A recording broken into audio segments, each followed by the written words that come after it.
For 13 years, I had given everything to my wife's father's company, my time, my energy, my ideas, and my loyalty. I worked through weekends, skipped vacations, and sacrificed sleep, all to turn the struggling business into an empire worth $85 million. It wasn't just a business to me. It was my creation. I had built it from the ground up, turning failed ventures into strategic successes, closing deals that others thought were impossible, and making my father-in-law's name known for power and prestige. But that evening, as I sat at the grand dining table surrounded by family, none of whom understood the storm brewing beneath my calm exterior, I heard the words that changed everything. "Your wife's new husband will take over now." The voice was my wife's. Her tone was smooth and practiced, as if she had rehearsed saying it. Her father, seated at the head of the table, merely smiled in agreement, as if this was just another business decision, another shift in power that I should accept without question. My grip on the silverware tightened, but I forced myself to keep my expression neutral. I wouldn't give them the satisfaction of seeing my anger, my betrayal, the betrayal of a man who had given his all to a cause, only to be discarded like an employee whose contract had expired. I glanced around the table. The rest of the family was chatting and eating, unaware, or perhaps unwilling to acknowledge, the significance of what had just been said. Maybe they knew, but they chose to remain silent, unwilling to challenge the patriarch's decision. That's how it had always been. What he said was law, and I had been a fool to believe that loyalty mattered. A fool to think that years of hard work and sacrifice would make me irreplaceable. A fool to assume that my wife, the woman I had built a life with, saw me as her partner instead of just a placeholder, her new husband. I looked at her then, truly looked at her, and realized something I should have seen long ago. She had never fought for me. She had never stood up for me. She had never challenged her father's authority, even when his choices were unfair. She had played the role of the obedient daughter, waiting for her father to arrange the best deal for her. And now, she had been promised to another man, not because I had failed her, not because I was lacking, but because I was no longer useful to them. I set my fork down gently, smoothing my napkin over my lap, keeping the mask of control that had carried me through countless business meetings. I wouldn't react, not here, not now. They expected anger, they expected resistance, they expected me to protest like a man who didn't understand the game they were playing. But I saw it now. The room filled with laughter, the clinking of glasses, and the hum of conversation. Yet to me, everything had gone silent. I had built them an empire, and they thought they could hand it over to another man while I walked away quietly. That night, I didn't sleep. I sat in the dim glow of my study, staring at the neatly stacked documents on my desk, financial records, contracts, agreements, all the proof of what I had given to this company, to this family. They had underestimated me. They thought I was just the workhorse, the fool who had built their fortune while they held the reins. But they had forgotten something important. The horse they had ridden for 13 years had learned to run without a rider. And if they thought I would simply walk away from everything I had built, they were gravely mistaken. By 3 a.m., I sat alone in my home office, the glow of my laptop screen illuminating the determination on my face. Sleep had no place in my mind tonight. Adrenaline coursed through my veins as I combed through every document, every contract, every financial statement I had ever signed. The betrayal from earlier that evening still echoed in my ears, like a haunting refrain. "Your wife's new husband will take over now." Those words should have broken me. They should have shattered my resolve. But instead, they ignited something far more powerful, an unwavering fire to take back what was mine. For 13 years, I had been methodical. While my father-in-law had played the respectable businessman and my wife had lived in luxury, I had been making moves, subtle, quiet, but undeniably strategic. I wasn't a fool. I had seen how power shifted in this family, how loyalty was never guaranteed, and how the only person I could ever truly trust was myself. So I made sure my control over the company wasn't just symbolic. It was legal, ironclad, and absolute. My fingers flew across the keyboard as I pulled up the executive shareholders agreement. The numbers stared back at me, a stark reminder of what I had orchestrated over the years. 62%. That's how much of the company I owned. Not my father-in-law. Not my wife. Not the stranger they had handpicked as my replacement. Me. I leaned back in my chair, exhaling slowly. They thought they had boxed me into a corner, but they had no idea I had already built an escape route. They expected me to disappear quietly. Instead, I was going to remind them exactly who they were dealing with. As the clock struck 8:45 a.m., I walked into the company headquarters, not as a man who had been discarded, but as a man who was about to burn their carefully laid plans to the ground. The lobby was already bustling with employees, executives, and assistants moving between meetings. Some offered me nods of respect, others glanced at me with uncertainty. The whispers had already started. Did he hear the news? Will he step down? What's he going to do? I ignored them. I wasn't here for rumors. I was here for war. Taking the elevator to the top floor, I strode into my office. My presence alone sent a wave of tension through the space. Danielle looked up from her desk, her face betraying none of the chaos that must have been swirling through the company grapevine. She had been with me for nearly a decade, loyal, sharp, and always 2 steps ahead. Schedule a board meeting for noon, I said, setting my briefcase down. She hesitated only for a second before nodding. Anything else? Yes, I said, my voice calm. Call the legal team. I want them ready. Her gaze flickered with understanding. The fight had begun. By the time I settled into my chair, I was already anticipating their next move. My father-in-law would waste no time. He would call in his favors, push the executives to accept the transition, and frame it as a necessary shift in leadership. He would use my wife's name to solidify his argument. After all, who would question a man passing his business to his daughter and her new husband? The problem was, I wasn't just a name on a piece of paper. I was the name on the contracts that mattered. At exactly 9 a.m., as if on cue, my office door swung open without so much as a knock. My father-in-law entered first, his presence as overbearing as ever, followed by my wife, her posture poised as if this was nothing more than another meeting. Then he walked in, the so-called new husband, tall, young, confident, exactly the type of man my father-in-law would consider worthy of taking my place.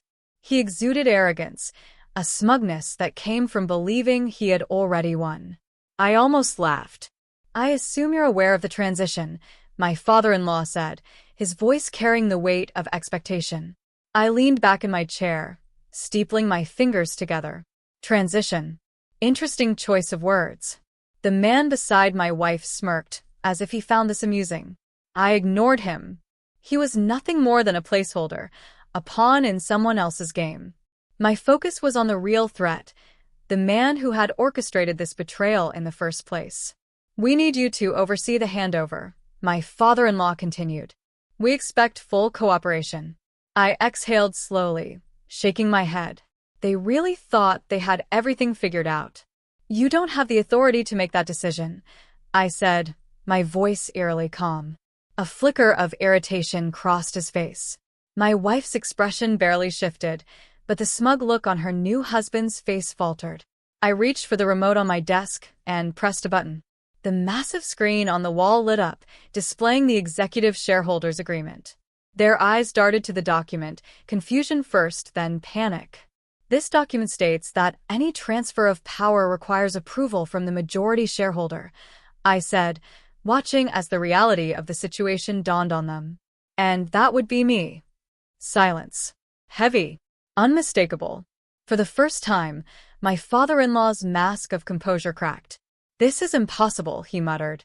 I cleared my throat, breaking the heavy silence. What's impossible, I said, is thinking I'd spend 13 years building something, only for you to take it from me. I turned my gaze toward my wife. Did you really think I wouldn't see this coming? I asked, my voice filled with disappointment. She didn't respond. Her hands balled into fists at her sides. I let the silence hang between us for a moment before shifting my attention to the man standing next to her, the one who thought he was about to take over everything. You have 2 choices, I told him. You can work under me, Or you can walk out that door and never set foot in this company again." His face turned crimson. His jaw tightened. He glanced at my wife, and then at my father-in-law. He'd been expecting a victory lap, not a public disgrace. Without a word, he stormed out. My father-in-law hesitated for a fraction of a second before following. My wife stood there for a moment longer, meeting my gaze, searching for something: anger, regret, weakness. But she found none. I had spent years building this empire, and if they thought they could just take it from me, they were about to learn how wrong they were. The tension in my office remained thick long after they left. My wife still stood there, fists clenched, her face trying to hold on to her mask of indifference, though it was slipping just slightly. She wasn't used to losing, and neither was her father. But today they had lost. I leaned back in my chair, watching her carefully. She was waiting for me to speak, to give her something, an explanation, a reaction. But I wasn't playing that game anymore. "You knew," she finally said, her voice quiet but edged with something sharp. "You knew all along." I tilted my head slightly, as if considering her words. What exactly did I know? Her nostrils flared. "Don't play dumb. You knew what my father was planning. You knew he was going to transition the company to—" She stopped herself before saying his name, but I didn't need her to. I let out a slow breath, tapping my fingers on the desk. "Of course I knew," I said smoothly. "I know how your father operates. He's predictable. He thinks power is something he can shuffle around like a deck of cards. He underestimated me, just like you did." Her lips tightened into a thin line. "This doesn't have to be a war, you know," she said. I laughed, the sound dry and humorless. "It already is, darling." Her gaze flicked to the massive screen behind me, still displaying the shareholder agreement, the document that had just destroyed all of their carefully laid plans. I saw the realization hit her. The smooth transition she had imagined, the life she thought she was stepping into, had just burned to the ground. "So, what now?" she asked, her voice steady but laced with disbelief. "You think you can just keep me out?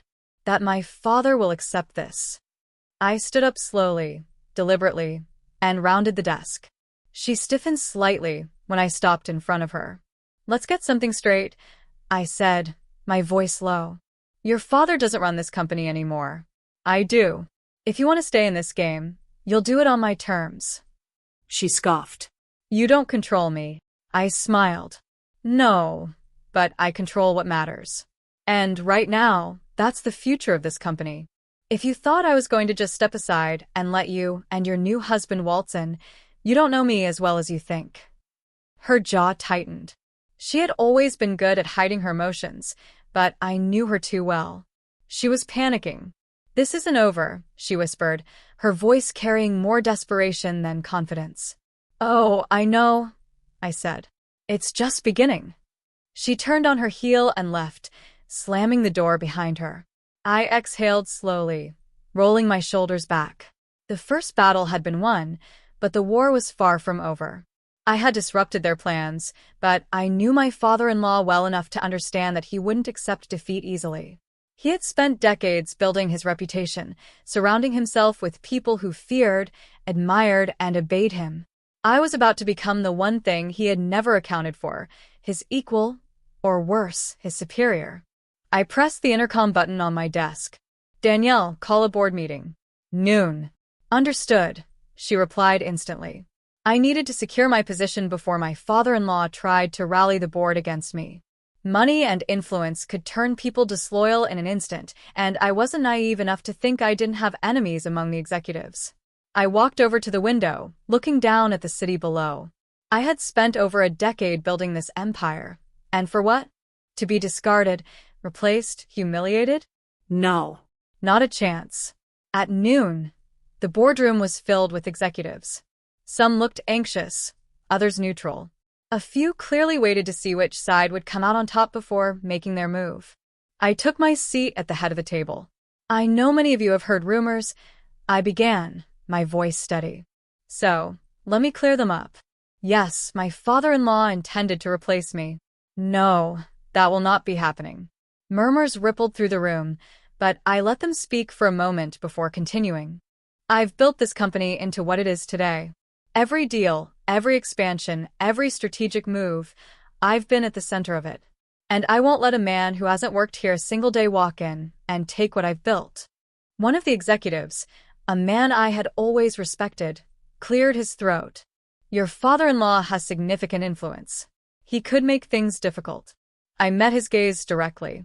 Perhaps. But let me make one thing clear. If anyone in this room believes that backing him is the right move, speak now. Silence. Good.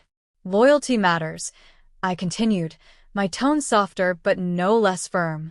And those who stand with me now will be rewarded. Those who don't, well, you should know me well enough to understand that I don't forget disloyalty. I let my words sink in. This was a game of power, and I had just made my position clear. By the time the meeting ended, I had secured the support I needed. My father-in-law could try to fight me, but he was about to learn something important.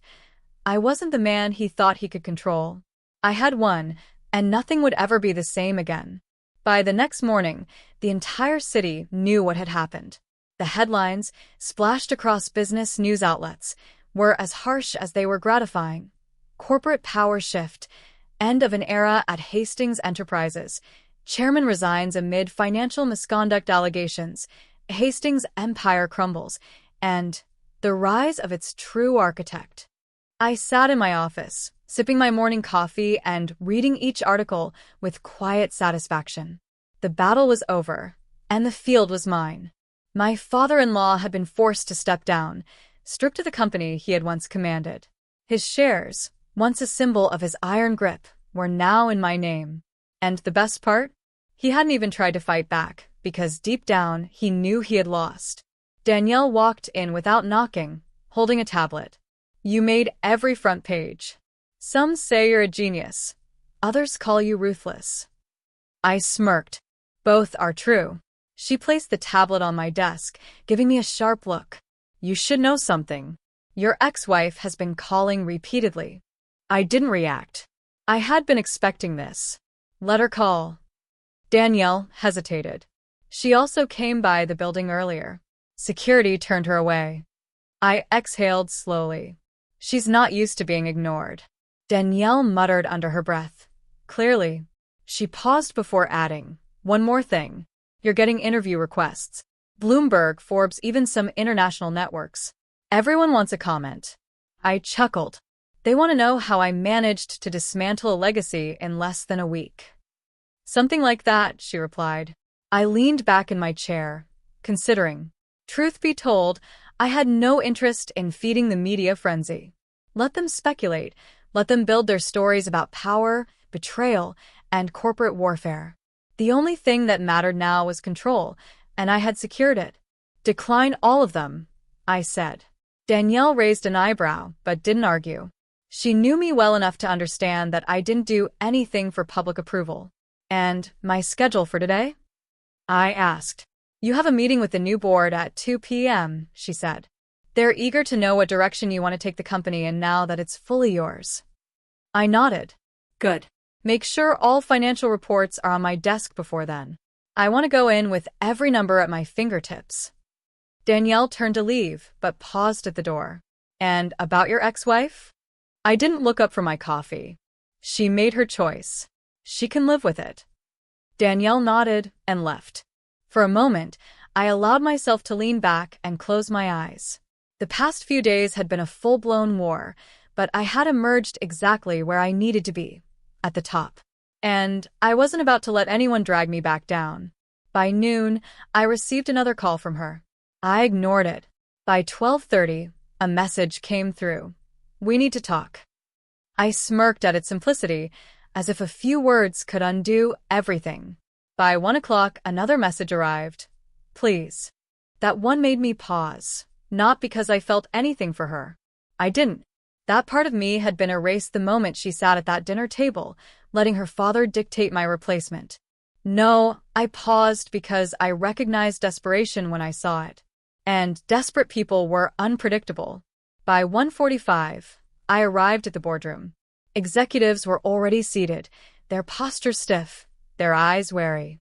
They had spent years under my father-in-law's rule. conditioned to follow his lead. Now, they were looking at me, uncertain of what to expect. I let the silence stretch as I took my seat at the head of the table. "Let's not waste time," I said, steepling my fingers. "I know there are concerns. I know some of you were aligned with my predecessor. But let me make one thing clear. This company doesn't run on loyalty to a name. It runs on results." A few of them shifted in their seats.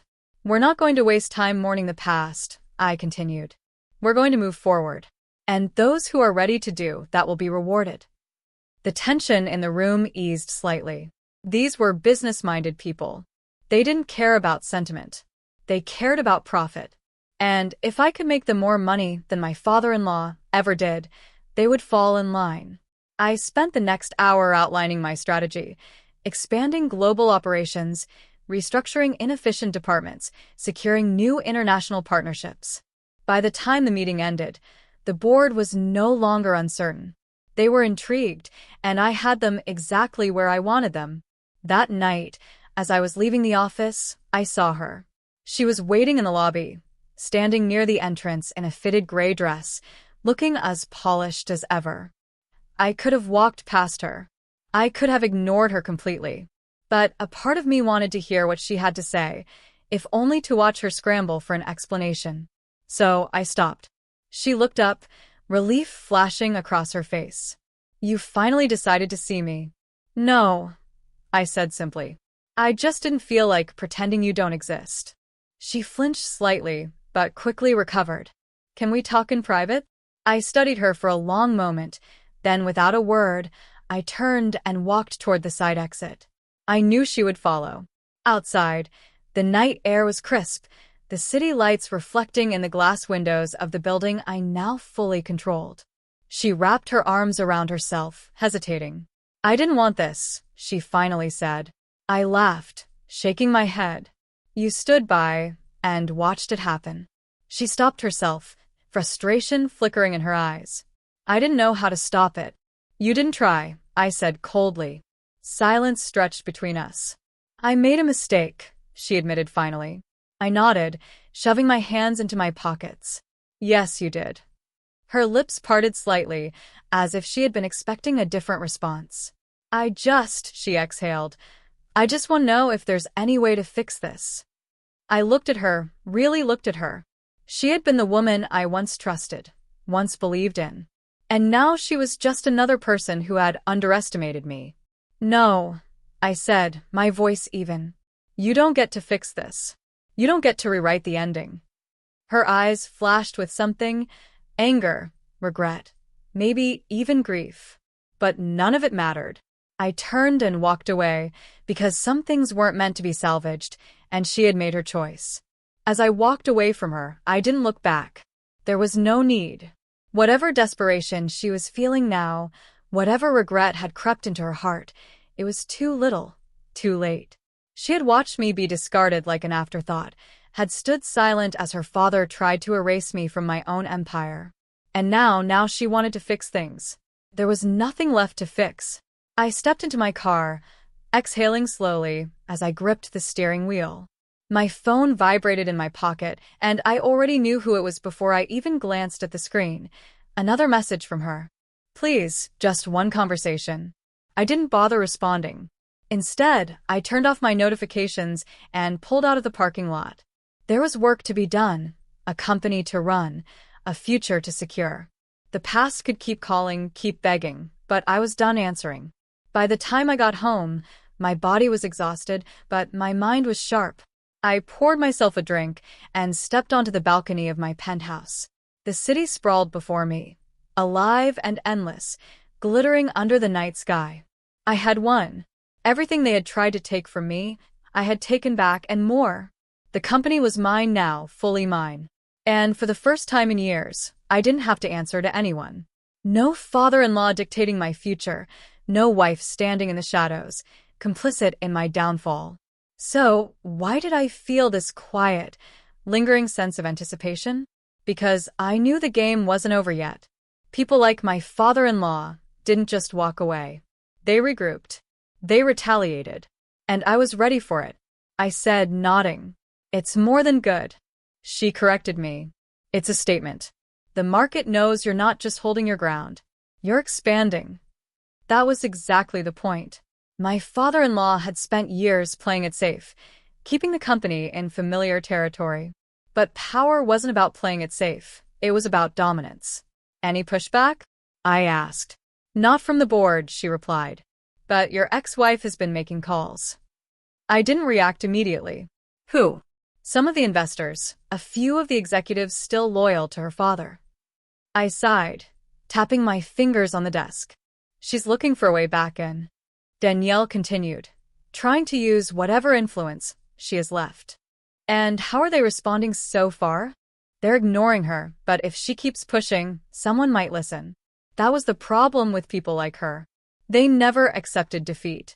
She'd aligned herself with power her whole life, always making sure she was on the winning side. And now, for the first time, she was powerless.